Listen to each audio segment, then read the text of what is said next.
Hello বন্ধুগণ, কেমন আছো তোমরা সবাই? আশা করি ভালো আছো। তোমাদের ভালোবাসা আশীর্বাদে আমিও ভালো আছি। আমি আজকে তোমাদের সাথে শেয়ার করতে চলেছি এমন একটি রেসিপি যা একবার খেলে বারবার খেতে ইচ্ছে করবে। এটি একটি পুরনো দিনের রান্না। তাহলে শুরু করা যাক আজকের রেসিপিটি। ফার্স্টেই আমি একটি মশলা করে নেব। তার জন্য এখানে নিয়ে নিয়েছি মিক্সিং জার। তার মধ্যে দিয়ে দেবো 3টে কাঁচা লঙ্কা, 2টো শুকনো লঙ্কা, আর দেবো 1 ইঞ্চি মতো আদার টুকরো, আর তার সঙ্গে দিয়ে দিচ্ছি 4 থেকে 5টা মতো কাজু। এবার আমি এই সব কটা উপকরণকে ভালো করে পেস্ট করে নেব। হাফ পেস্ট করা হয়ে গেলে এর মধ্যে দিয়ে দেবো 1 চামচ মতো জিরের গুঁড়ো এবং হাফ চামচ মতো ধনের গুঁড়ো দিয়ে আবারও এটিকে ভালো করে গ্রাইন্ড করে নেব। এই রেসিপির মেন উপকরণ হলো পটল, তাই আমি পটলগুলির খোসা ছাড়িয়ে দুদিকে একটু করে কেটে নিয়েছি। তারপর এর মধ্যে দিয়ে দেবো সামান্য একটু পরিমাণে নুন এবং সামান্য একটু পরিমাণে হলুদ গুঁড়ো। এবার আমি পটলগুলিকে ভালো করে মাখিয়ে নিচ্ছি। এবার একটা পাত্র গরম করে নিয়ে তার মধ্যে দিয়ে দেবো পরিমাণ মতো সর্ষের তেল। এই রান্নাটা যদি তোমরা সর্ষের তেল দিয়ে করো টেস্টটা কিন্তু দ্বিগুণ হবে। এক এক করে আমি পটলগুলিকে তেলের মধ্যে ছেড়ে দেবো। তারপর এগুলিকে লো টু মিডিয়াম ফ্লেমে দিয়ে ভালো করে ভেজে নেব।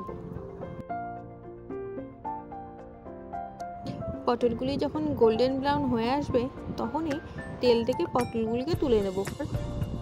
তারপর ওই তেলের মধ্যে দিয়ে দেব ফোড়নের জন্য কালো জিরে আর দেব একটা শুকনো লঙ্কা। তারপর ফোড়ন থেকে মিষ্টি গন্ধ বেরোতে শুরু করলে এর মধ্যে দিয়ে দেবো আগে থেকে বেটে রাখা পেস্টটি। তারপর এর মধ্যে দিয়ে দেবো সামান্য একটু নুন আর সামান্য একটু হলুদ গুঁড়ো। এবার এই মশলাগুলিকে ভালো করে কষতে থাকবো যতক্ষণ না তেল বেরিয়ে আসছে।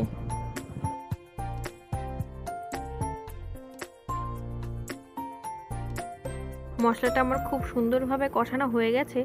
তেল দেখো কি সুন্দর বেরিয়ে এসছে। এরপর এর মধ্যে দিয়ে দেব 1 কাপ মতো টক দই। এতক্ষণে হয়তো তোমরা বুঝে গিয়েছো যে আমি কি রান্না করছি। হ্যাঁ, আমি দই পটল রান্না করছি। মশলাটা আবারও কষানো হয়ে গেলে এরপর এর মধ্যে দিয়ে দেবো আগে থেকে ভেজে রাখা পটলগুলি দিয়ে মশলার সাথে এবার আলতো হাতে খুব ভালো করে মিশিয়ে নেব।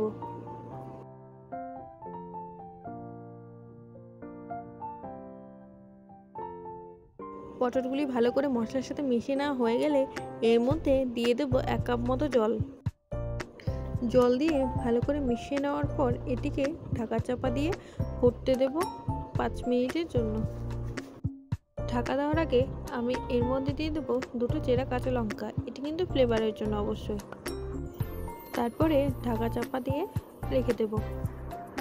তারপর ঢাকনা খুলে এর মধ্যে দিয়ে দেবো মিষ্টির জন্য সামান্য একটু পরিমাণে চিনি দিয়ে নাড়াচাড়া করে তারপর উপর থেকে দিয়ে দেবো সামান্য একটু গরম মশলা গুঁড়ো দেওয়ার পর ভালো করে নাড়াচাড়া করে নিয়ে তার মধ্যে দিয়ে দেবো সামান্য একটু পরিমাণে ঘি দিয়ে কিছুক্ষণ ঢাকা চাপা দিলেই তৈরি হয়ে গেল গরম গরম দই পটলের রেসিপি। ব্যাস তৈরি হয়ে গেল দই পটলের রেসিপি।